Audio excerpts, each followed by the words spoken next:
নমস্কাৰ, মই অভিজিত নাথে জ্ঞান সম্ভাৰৰ আন এটা ভিডিঅ'লৈ আপোনালোক সকলোকে স্বাগতম জনাইছোঁ। মাজত মাত্ৰ কেইটামান ঘণ্টা বাকী, তাৰপিছত 29 তাৰিখে আপোনালোকে জীৱনৰ অন্য এটা গুৰুত্বপূৰ্ণ পৰীক্ষা দিবলৈ গৈ আছে।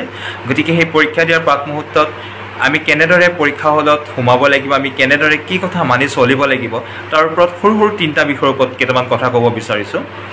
1 নম্বৰ কথাটো হৈছে, আমি যেতিয়া পৰীক্ষা হলত সোমাওঁ, আমাৰ মানসিক স্থিতিটো আমি কেনেকুৱা কৰা উচিত। প্ৰথম কথা হৈছে, যদি কোনো এনেই পৰীক্ষা দিব গৈছে তাৰ কাৰণে বেলেগ কথা। যদি সঁচাকৈ কাৰোবাক চাকৰি এটা লাগে বুলি পৰীক্ষা দিব গৈছে, তেওঁৰ মনত এটাই কথা থাকিব যে আমাৰ প্ৰশ্নখিনি কেনেকুৱা হ'ব, আমি কেনেকৈ কৰিম, মই কৰিব পাৰিম নে নোৱাৰিম, এনেকুৱা ধৰণৰ বহু কথা সেইটো সময়ত আহিব পাৰে। গতিকে আপোনালোকক প্ৰথমে এটা কথা অনুৰোধ জনাওঁ, মানসিক স্থিতি যদি আমাৰ ভাল নাথাকে তেতিয়াহ'লে আমি প্ৰশ্ন ভুল কৰা একেবাৰে স্বাভাৱিক কথা, যিটো আমি চিলি মিষ্টেক কওঁ। আৰু এইটো হয়েই পৰীক্ষাত। আপোনালোকে পেপাৰখন যেতিয়া প্ৰশ্নসমূহ পাই যায়, প্ৰশ্নসমূহ আলোচনা কৰোঁতে আপোনালোকে দেখিব যে মোৰ এইটো প্ৰশ্ন মই জানিছিলোঁ, কিন্তু মোৰ কিছুমান চিলি মিষ্টেকৰ জৰিয়তে কি হ'ল, ভুল হৈ গুচি আহিলে। গতিকে প্ৰথম কথা হৈছে, আপুনি মানসিক স্থিতিটো আপুনি সন্তুলিত অৱস্থাত ৰাখিব লাগিব। এতিয়া কথা হ'ল, মানসিক স্থিতিটো আপুনি এনেকুৱা বস্তু নহয় যে বোলে মইতো তলা চাবি মাৰি দিলোঁ, মোৰ মনৰ অৱস্থাটো একেবাৰে সন্তুলিত হৈ গ'ল। কি কৰিব লাগিব তাৰ কাৰণে? প্ৰথম কথা, আপুনি যেতিয়া পৰীক্ষা হলত পৰীক্ষা দিবলৈ যাব, সেইদিনাখন প্ৰশ্ন কাকতখনত 150টা প্ৰশ্নও যদি আপোনাৰ কাৰণে জটিল আহে, আপুনি তেতিয়াও প্ৰশ্নখন কৰিব লাগিব। যদি 150টা প্ৰশ্ন আপোনাৰ বাবে একেবাৰে ইজি আহে, তেতিয়া আপুনি প্ৰশ্নখিনি কৰিব লাগিব। গতিকে আপোনালোকে প্ৰথম সেইটো মানি লওক যে মই আজি প্ৰশ্নখিনি কৰিম, জটিল হ'লেও ইজি হ'লেও মই প্ৰশ্নখিনি কৰিব লাগিব। গতিকে আপুনি মাইণ্ডটো প্ৰথম কুল কৰক। যদি তেনে নহয়, তেতিয়া কেতিয়াবা এনেকুৱা হয়, আপুনি পৰীক্ষা হলত এনেকুৱা লাগি থাকিব, মোৰ পেপাৰখন ইমান টান আহিছে, মোৰ আগৰ প্ৰশ্নকেইটা এনেকৈ কৰিলোঁ, উত্তৰ হৈছে বা নাই হোৱা, বা এইটো প্ৰশ্ন উত্তৰ আমুকহে হ'ব লাগিছিলে নেকি, মই কৰি আহিলোঁ হয়। এনেকুৱা ধৰণৰ বহুত প্ৰশ্নই আমাৰ মনটো অশান্তি দিয়ে, আৰু অশান্তি দিয়াৰ ফলত কি হয়, আমি যিবোৰ সহজ প্ৰশ্ন বুলি ভাবোঁ, তেনেকুৱা প্ৰশ্ন উত্তৰ কৰোঁতেও আমাৰ উত্তৰবিলাক চিলি মিষ্টেক হৈ পেলাই ভুল হৈ আহে। গতিকে প্ৰথম মনটো সন্তুলিত কৰিবৰ বাবে আপুনি এবাৰে ভগৱানক ভাবক, নেদেখাজনক ভাবক, ভাবি এটা কথাতে ভাবক যে মই আজি প্ৰশ্ন 150টা প্ৰশ্ন জটিল আহিলেও মই কৰিমেই, 150টা প্ৰশ্ন ইজি আহিলেও মই কৰিমেই। সেইটো প্ৰশ্ন ভাবি লৈ আপোনালোকে টাইম মেনেজমেণ্টত গুৰুত্ব দিব। কেনেকৈ এতিয়া টাইম মেনেজমেণ্ট কৰিব?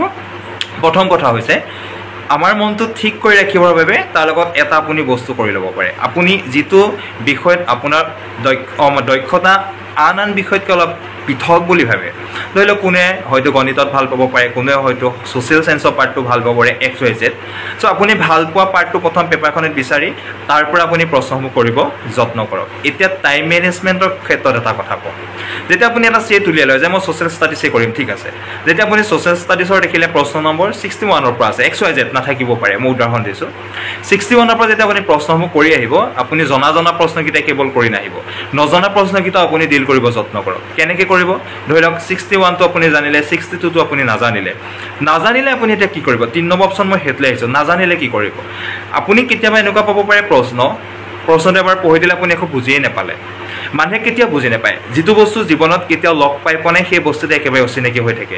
গতিকে প্ৰশ্নৰ ক্ষেত্ৰতো আমাৰ কেতিয়াবা এনেকুৱা হ'ব পাৰে যে আমি প্ৰশ্নটো পঢ়িলোঁ হয়, কিন্তু মই একোৱেই বুজি নাপালোঁ। অৰ্থাৎ আপুনি সেই বস্তুটো হয়তো ক'তো কেতিয়াও নাপাব পাৰে, সেই কনচেপ্টটো। তেতিয়া আপুনি এটা কাম কৰিব, বহুত বেছি সেই প্ৰশ্নটো লাগি নাথাকিব, আপুনি চিধা সেই প্ৰশ্নটোৰ অপশ্যন কেইটালৈ গুচি আহক, অপশ্যন কেইটা চাব। কেতিয়াবা কি হয়, অপশ্যনবিলাকো এনেকুৱা হৈ থাকে যে অপশ্যনবিলাক আপুনি জানে যে এই অপশ্যনটো আমুকৰ লগত ৰিলেটেড, আমুক অপশ্যনটো আমুকৰ লগত ৰিলেটেড, তেনেকৈও তেনেকুৱা ধৰণৰ প্ৰশ্নসমূহ আপোনালোকে উত্তৰ কৰিব পাৰে। এইকেইটা কথা গুৰুত্বপূৰ্ণ। এতিয়া আপোনালোকে যেতিয়া আপুনি এটা ছিৰিজৰ প্ৰশ্ন কৰি আহে, যিটো প্ৰশ্ন আপুনি নাজানে সেইটো প্ৰশ্নৰ পিছত কৰিম বুলি আপুনি বাট চাই নাথাকিব। এইটো এনেকুৱা প্ৰশ্ন নহয় যে মই এইটো প্ৰশ্নত 10 মিনিট সময় কম লগাই এইটো প্ৰশ্নত মই আকৌ থাকি গৈছে মই কৰিম, তেনেকুৱা নহয়। ইয়াত প্ৰতিটো প্ৰশ্নৰ কাৰণে আপুনি নিৰ্দিষ্ট সময়ে পাব। গতিকে সেই নিৰ্দিষ্ট সময় যদি আপুনি লাগি থাকে, মিছাতে লাগি থাকে, তেতিয়াহ'লে আপোনাৰ জনা প্ৰশ্নত আপুনি কিছু সময় দিবলৈ আপুনি কেৱল অপাৰগ হ'ব। গতিকে বি কেয়াৰফুল। এইটো কথা কওঁ আপোনালোকক, ছেটটো আপোনালোকে একদম প্ৰথমৰ পৰা কৰি আহক, প্ৰথম 1 নম্বৰটোৰ পৰা কৰি আহক, যি ছেটেই নলওক, সহজ পোৱাটো প্ৰথম কৰিব। এটা কাৰণে কৈছোঁ, সহজ পোৱা ছেটটো যেতিয়া আপুনি কৰি লয় প্ৰথম, তেতিয়া মনতে এটা অনুভৱ এনেকুৱা হয় যে মই প্ৰশ্নখিনি পাৰিছোঁ।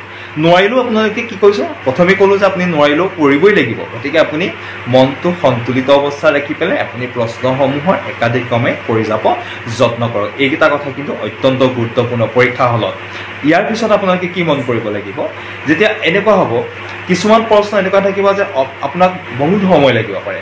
গতিকে সেই প্ৰশ্নসমূহ কি কৰিব, এনেকুৱা নকৰিব যে মই এইটো পিছত কৰিম। এই পিছত কৰিম থোৱা বেমাৰটো আটাইতকৈ বেয়া বেমাৰ। যিকোনো কামৰ ক্ষেত্ৰতে পিছত কৰিম বুলি থৈ দিয়াটো একেবাৰে ডাঙৰ বেমাৰ। গতিকে আপোনালোকে যিকেইটা অপশ্যন আপোনালোকক ক'লোঁ, সেইমতে আপোনালোকে কৰিব যত্ন কৰক। প্ৰথম সোমাওঁতে মনটো ভাগি নল'ব, মনটো সন্তুলিত অৱস্থা ৰাখক। আকৌ কৈছোঁ, পেপাৰ টান হ'লেও আপুনি কৰিবই লাগিব, পেপাৰ ইজি হ'লেও আপুনি কৰিব লাগিব। সেই মনটো লৈ দম এটা লৈ লওক, সেই দমটোত আপোনালোকে পৰীক্ষা দিয়ক। চাব আগৰ তুলনাত আপোনালোকৰ চিলি মিষ্টেক বহুতেই কম হৈ আহিব। গতিকে আশা কৰিছোঁ, শুভেচ্ছা জ্ঞাপন কৰিলোঁ সকলোকে। পৰীক্ষা ভাল হওক। এইকেইটা সৰু সৰু কথা, কিন্তু আমি মন নকৰোঁ কাৰণে আমাৰ কি হয়, সৰু সৰু ভুলবিলাক হৈ আহে। গতিকে আশা কৰিছোঁ নেদেখাজনে আপোনালোকক সহায় কৰক, ভাল হওক। চাকৰিটো এইবাৰ আপুনিও পাওক। ভাবি লওক যে এইবাৰ চাকৰি এটা মোৰ ভাগত। ধন্যবাদ।